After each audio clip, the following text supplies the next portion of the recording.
So the results that we create, and we've spoken about this throughout the day, the main results that designers are looking for when hiring us is better reviews, or reviews period.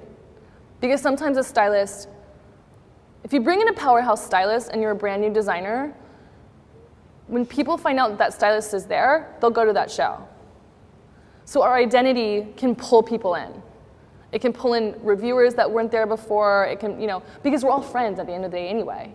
So it's like it's like if I'm selling a new show and I'm really excited about a new designer, I'll call my friends who are editors and say, oh my God, you have to come check out the show, or come check out the collection, or do whatever, do a press preview, or like that.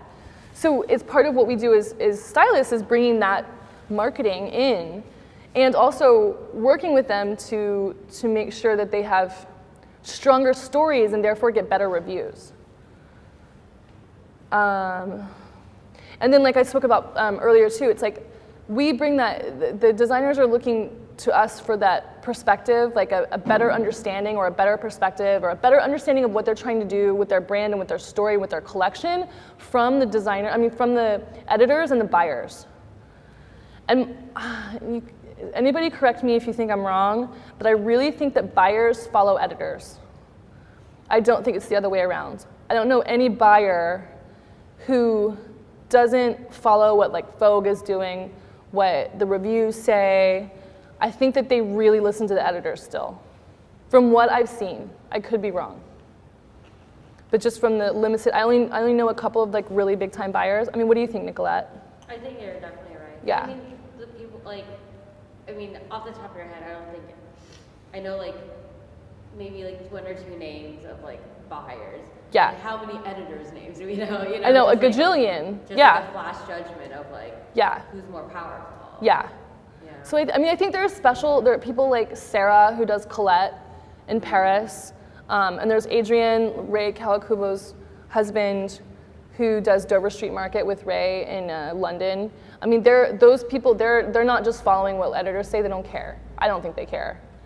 They might find out about people that way by reading reviews, but I don't think they necessarily like pay attention to what people say. They more pay attention to like finding people from magazines or reviews or whatever. But for the most part, especially in America, and we're the biggest market as far as I know right now, Japan and America are the two biggest luxury markets and fashion markets. And I find that the American fashion buyers are following the editors and the reviewers. So as stylists, if we can help the review, because a lot of designers, when I come in to work with them and they haven't worked with a stylist before, or they're working with a really junior stylist, the editors sit in the front row and the buyers, and they don't understand what they're looking at. It's just this mishmash of stuff all over the place. And it could be like if it's 40 amazing looks, but none of them make sense together, they just leave confused. And they don't really remember what they saw. And doing the story and the voice and all that madness and inspiration and all that stuff, it leads them so when they're walking out of the tent or wherever the space, that they're like, oh, okay, I got it.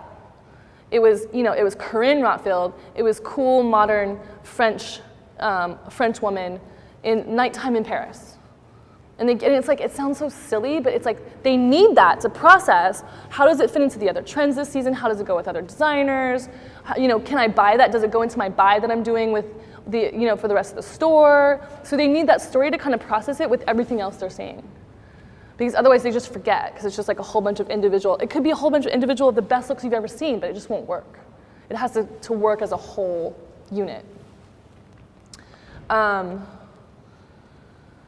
So, and then we talked about some people buy, like they get the stylist in because they want better teams. And they know that they can't have access to the best hair and makeup or like better hair and makeup without the stylist. Because when they're hiring me, I come with a whole set of people who are obligated to me because of my editorial, because of all sorts of other things.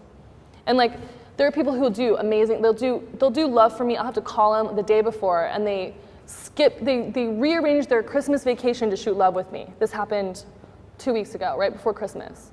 And these two people, they literally rearranged their flights and their trains to be with me, and Steph was with me, and love. And it's like, those are the first people, and they were great, and they're great hair and makeup people, amazing.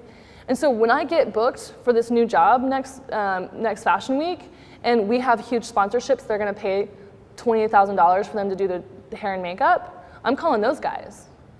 Because number one, they're awesome, and they can do what I want to do, and they already like took care of me.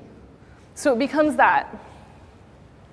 And you know, it's like, when I first started working with Victoria, she just didn't know. Like what she loved about me is that I had this, you know, intelligence of like, this is the best hair person, this is the best makeup person, or these are the best, and who works with what we want to do with our story this season.